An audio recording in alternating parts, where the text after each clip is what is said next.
67-68 Terfon IV. Relato de la batalla con las fuerzas mencionadas en el episodio 5.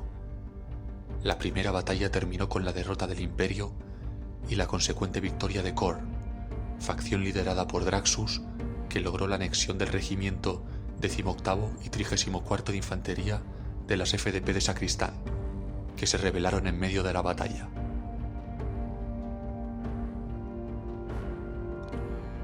No se sabe en qué momento ni cómo se planeó todo, pero a día de hoy sabemos que el regimiento 18º de Sacristán reveló su traición en algún momento de la batalla por Terfon IV. Draxus, comandante al mando de Khorne, sondeaba las defensas de la ciudad, momento en el cual los regimientos 18º y 34 de Infantería de las FDP se pasaron a su bando, sembrando el caos sobre la ciudad y los defensores leales del regimiento 24 de las FDP.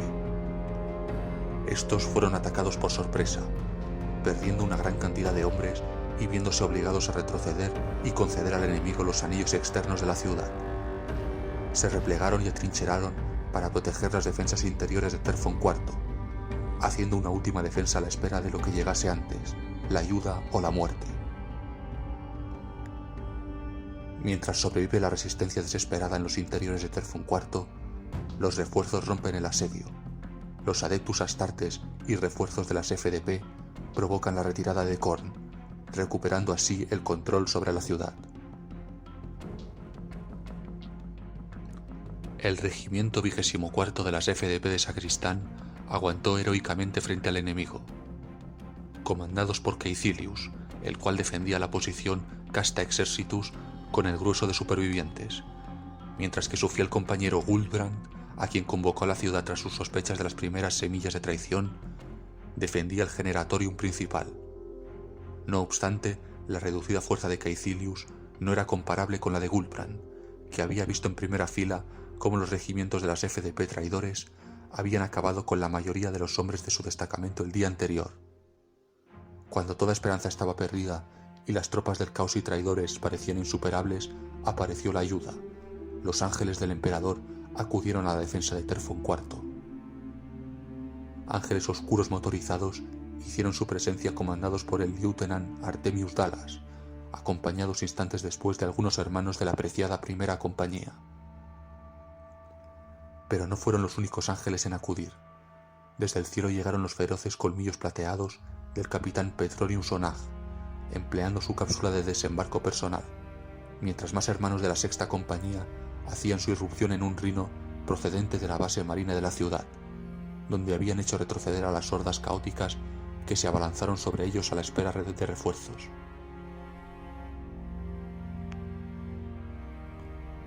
También irrumpieron en la batalla un pequeño contingente de apoyo de exploradores ultramarines, enviados en misión de reconocimiento de la situación de la ciudad por el propio capitán Galenus.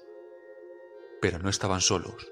Tras una ruidosa e inconfundible marcha acorazada, hacían irrupción en el campo de batalla camuflados por la enorme polvareda que producía su avance, las tropas de refresco de las FDP al mando del comandante Jung, que comandaba la expedición formada por el primer regimiento acorazado de Jung de las FDP de Sacristán, el primer regimiento de infantería de las FDP de Sacristán, el 13º regimiento de infantería de las FDP de Sacristán, el 5º regimiento de infantería ligera de las FDP de Sacristán,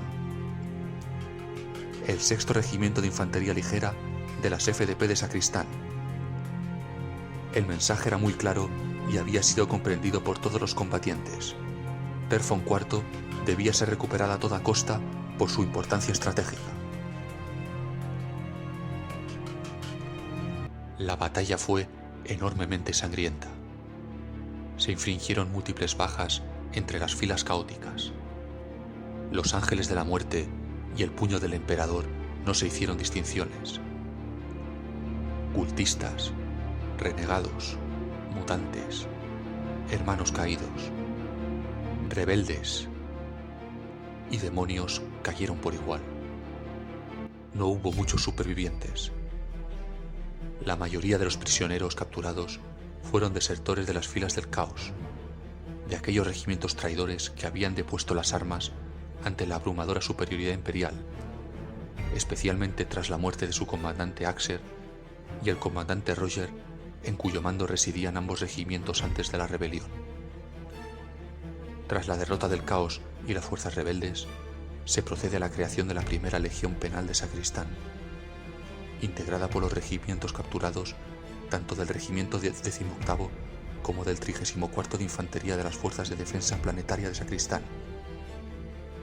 Estos llevarían a cabo misiones peligrosas y trabajos forzados por el bien del Imperio y del Emperador, intentando compensar con su trabajo la terrible traición y mancha personal que hicieron a la humanidad. Respecto al Regimiento 24º de Infantería de las FDP, sufre importantes bajas, pero tras conocerse el valor desempeñado y su arrojo frente a la adversidad, reciben multitud de voluntarios entre los supervivientes de la ciudad dispuestos a engrosar sus filas. Debido a la cantidad de tropas nuevas de que disponen y dado su elevada cantidad de heridos, son trasladados a la ciudad de Terfon III para alejarse de la zona de guerra. Respecto al comandante Caecilius y al comandante Jung, reciben honores y distinciones por su arrojo mostrado en la batalla. Respecto al comisario Gulbrand, en un principio se le cree desaparecido hasta que finalmente su cuerpo es encontrado entre los restos de las tropas que defendieron hasta la muerte Legeneratorium, ganando el tiempo suficiente para que el caos no dispusiese del mismo para corromper dicho emplazamiento vital. Los ángeles del emperador presentaron tras la batalla algunos heridos de diferente gravedad, pero ninguna baja permanente entre sus filas. Recopilación de información sobre la recuperación de Terfon IV, 67-68.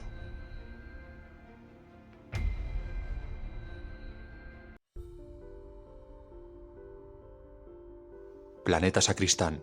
Órbita planetaria. Barcaza de guerra Octavius. Introducción Ultramarines.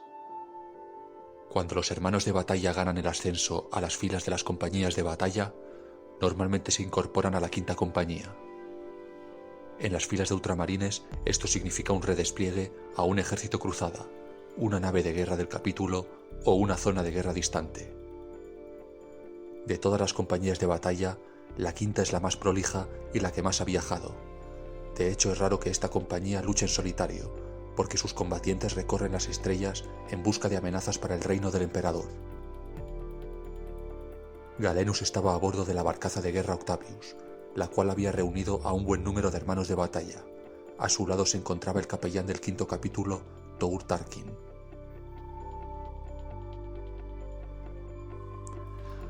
Galenus había hecho un importante llamamiento a los hermanos de su compañía.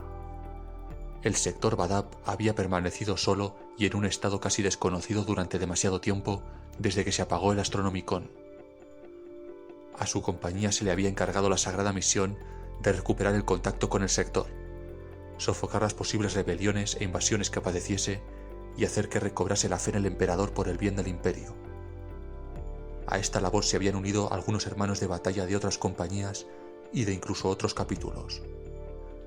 Recientemente había logrado contactar con Coran, de los Cruzados del Lamento, ubicados en la órbita de Sacristán, que dentro de poco tiempo se unirían a la cruzada.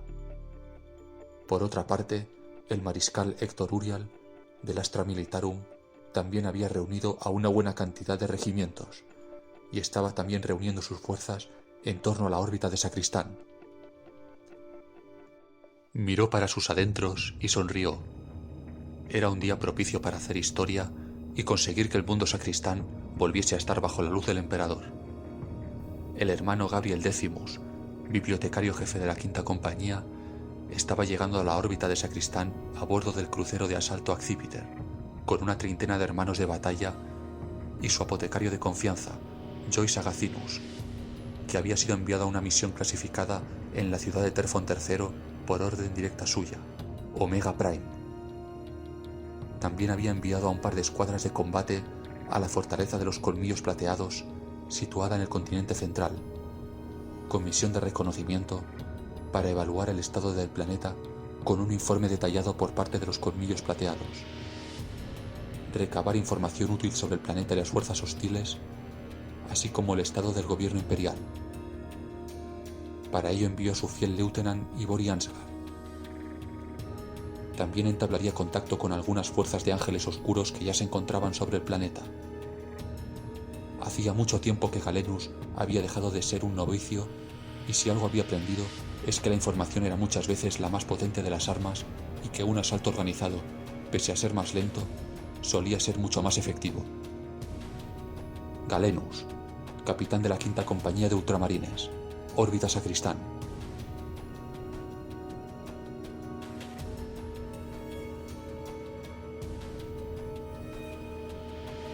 «57-58. Fortaleza Colmillos Blancos, Continente Central, Sacristán. Introducción Ángeles Oscuros». Los gritos de júbilo de los habitantes de la fortaleza resonaron metro a metro. Ivor y Ansgar miró a su alrededor, con expresión satisfecha y ojos astutos, mientras resonaba en torno a él el eco belicoso del nombre de su capítulo. Se colocó el yelmo y examinó a los marines y auxiliares en torno a él y sus hermanos y alentó con voz potente y segura: «Que el emperador nos proteja a todos. Hoy es el principio del fin de la larga lucha que ha tenido Sacristán contra los orcos. Pronto solo una ley habrá en todo el planeta, la ley del emperador». Los integrantes de la sala gritaron de júbilo, momento en el cual descubrió que no todos eran caras desconocidas. Frente a él se encontraba un hermano de batalla que le había salvado de perecer contra los demonios años atrás.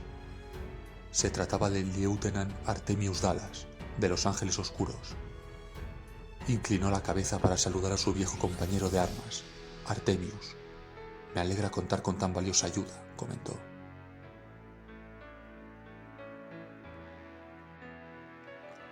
«Ivori», saludó con voz grave y precisa. «Ha pasado mucho tiempo desde que nos vimos por última vez.